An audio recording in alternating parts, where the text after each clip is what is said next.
अनेकांच्या पोटातील ओठावर येणाऱ्या गुपितांची बिनधास्त मांडणी करणारं बातमीपत्र। लोकसभा निवडणूक संदर्भात चर्चा झाली, निर्णय घेऊ लवकरच। प्रत्येक मतदारसंघात निवडणूक लढवली पाहिजे अशी सगळ्यांची अपेक्षा आहे, मात्र निर्णय घेऊ लवकरच। ज्यांच्या हातात सत्ता आहे ते सगळे तयारी करतायत। सगळे शांत झाले की मी पण लवकरच अयोध्येत ते जाईन, काळाराम मंदिरात मी दर्शनासाठी जाईन, महाविकास आघाडीमध्ये मी कशाला जाईन, तिथे काय आहे। नरेंद्र मोदी यांच्यासारखे पंतप्रधान व्हावा असं मी म्हणालो होतो, आता मी चाचपणी करतोय।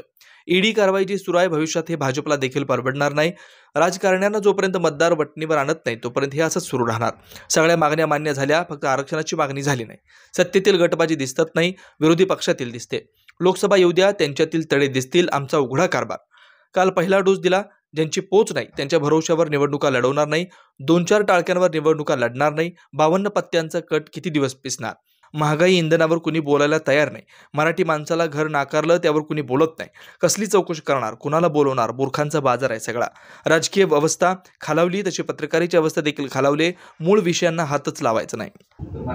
ते कसं आहे, प्रत्येक ठिकाणी आता निवडणूक लढवावी प्रत्येक मतदारसंघामधनं अशी पक्षातर्फे लोक सांगतायत। आता गेले साधारणपणे एक 2-2.5 महिने झाले असतील साधारणपणे आमची लोक बऱ्याच मतदारसंघांमध्ये जाऊन येत आहेत, माहिती देत आहेत आणि कुठे निवडणुका लढवल्या पाहिजेत, नाही लढवल्या पाहिजेत, का लढवल्या पाहिजेत, का नाही लढवल्या पाहिजेत। मला असं वाटतं की जरा थोडंसं प्रत्येक राजकीय पक्ष करत असतो आणि त्या सगळ्या गोष्टींचं उत्तर यायला वेळ लागतो। ज्यांच्या हातात केंद्राची राज्याची सत्ता आहे तेही जर समजा चाचपणी करत असतील तर मला असं वाटतं आम्हाला तर कधी केलीच पाहिजे। काल दिलंय पहिलं निवडणूक लढणार, काल पहिला डोस दिलाय। किती डोस त्यांच्यावरती आहे, आता पहिल्या डोसमध्ये बरे झाले, आपण वॅक्सिन नव्हतं का घेतलं तर पहिल्याचे बरे झाले तर झाले। मात्र तुम्ही असं सांगितलं का निवडणूक सुद्धा लढणार नाही इथली स्थानिक। नाही, प्रश्न असा आहे की या सगळ्या याच्यामध्ये जर समजा आपण कोणत्या क्षेत्रामध्ये आहोत त्या क्षेत्रामधला जर आपण त्याची जर पोच नसेल, बरोबर आहे, तर ह्या लोकांच्या जीवावरती, अशा लोकांच्या जीवावरती किंवा त्यातली जी काही ठराविक टाळकी आहेत त्यांच्या जीवावरती मी निवडणुका लढवायच्या आणि पदरात अपयश पाडून घ्यायचं काही इच्छा नाही मला। आता काही लोकांना बरीच वर्ष झाली राजकारणामध्ये, माझ्या पक्षात असतील, इतर पक्षात असतील, त्याला एक राजकीय पोच येणं म्हणतो आपण त्याला। ती जर पोच नसेल तर मला असं वाटतं की ते 52 पत्त्याचा कॅट किती काळ पिसायचा ना मी। बाहेर अनेक लोक आहेत। पहिली गोष्ट तुमचं काय असतं, मेमरी शॉर्ट असते पत्रकारांची, त्याच्यामुळे मी तुम्हाला थोडीशी गोष्ट सांगतो। मी असं म्हटलं होतं की नरेंद्र मोदींसारखा पंतप्रधान व्हावा, ते माझं भविष्य नव्हतं, बाकीत नव्हतं, ते माझं असं व्हावा अशी एक इच्छा आहे असं मी म्हटलं होतं। तसं आत्ता अजूनपर्यंत चाचपणी सुरू आहे। चाचपणी झाल्यावर सांगितलं काय आहे, गटबाजी प्रत्येक पक्षात असते, सत्तेतली दिसत नाही, विरोधी पक्षातली दिसते, कारण ते जरा वोकल असतात विरोधी पक्षातले। सत्तेतली ही उद्या विरोधी पक्षातनं तुम्हाला कळेल, किंवा आता लोकसभा आहेत ना, बरोबर की नाही, विधानसभा, महानगरपालिका येऊ देत, तुम्हाला कळतील त्यांच्यातले तडे आणि त्यांच्यातले स्क्रॅचेस। आमचा जरा थोडासा उघडा कारभार असल्यामुळे दिसतात। मी मागे एकदा शासनाला सांगितलं होतं, अनेक मराठी शाळांच्या मी लोकांनाही सांगितलं होतं की ती काय थोडंसं सेमी इंग्लिश केल्याशिवाय ह्या शाळा चालणार नाहीत।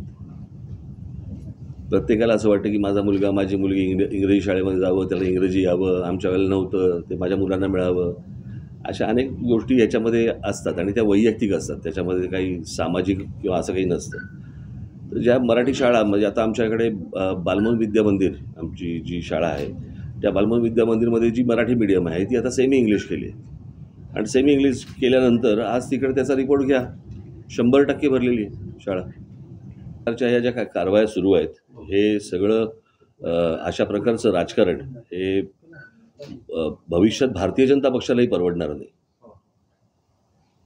मी मागे म्हटलं होतं कसं की सत्तेचा अमरपट्टा घेऊन कोणीच आलेलं नसतं, उद्या ज्यावेळेला सत्ता बदल होईल त्यावेळेला ज्यावेळेला दामदुमटीने ज्यावेळेला अंगावरती हे येतील दुसरे, तेव्हा काय कराल? मला असं वाटतं जे काय आत्ता भारतात जे चालू आहे हे काही हे ईडी आणि हे असल्या प्रकारे गोष्टी ज्या चालवणं आहे.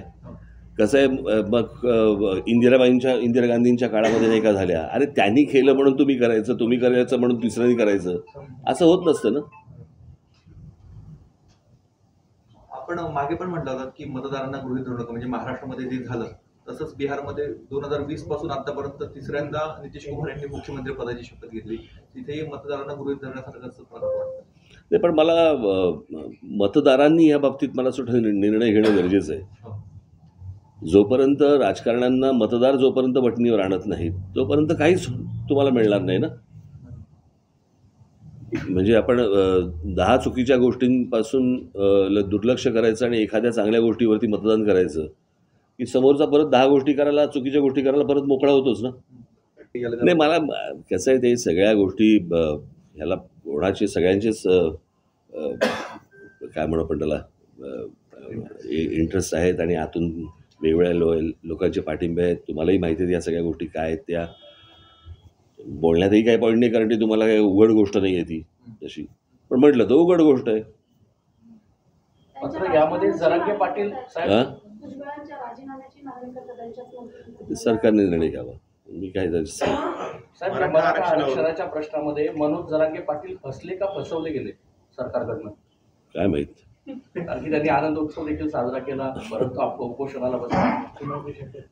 हे बघा, प्रश्न असा आहे, मी एखादी गोष्ट बोलतो ती सुरुवातीला तुम्हाला कडवट वाटते, परंतु तेच सत्य असतं.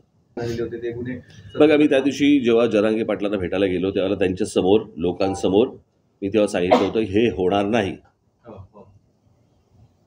बरोबर की नाही? हा विषय टेक्निकल आहे, हा कायद्याच्या दृष्टिकोनाचा विषय आहे. हा अशा प्रकारचा निर्णय कुठचंही राज्य सरकार घेऊ शकणार नाही आणि केंद्राला या गोष्टींचा विचार करायचा असेल तर प्रत्येक राज्यामध्ये ही परिस्थिती आहे. प्रत्येक राज्यामध्ये हे कसं करणार आहेत, त्याच्यासाठी तुम्हाला सुप्रीम कोर्टामध्ये जायला लागेल, त्याच्यासाठी विशेष अधिवेशन बोलवायला लागेल, त्यांना अनेक प्रोसेस आहेत त्याला. ते काही इतकं सोपं नाही आहे. मला असं वाटतं मराठा समाजातल्या माझ्या बांधवांनी, भगिनींनी मला असं वाटतं या गोष्टींचा विचार केला पाहिजे. मागे एकदा तुम्हाला सगळ्यांना तापवले, तुम्ही मोर्चे काढले, सगळेजण तुम्ही आलात, मुंबईमध्ये आलात, सगळ्या ठिकाणी मोर्चे काढले. हे परत आता दुसऱ्यांदा झालं. बरोबर आहे. वस्तुस्थिती आपण तपासून पाहणार आहोत की नाही पाहणार आहोत, की कोणाचा तरी राजकीय अजेंडा आहे आणि त्याच्या खाली तुम्हाला सगळ्यांना मोर्चे म्हणून घेऊन जात आहेत. बेधडक निर्भीड बिनधास्त मांडणी करणारा खबऱ्या लाईव्ह.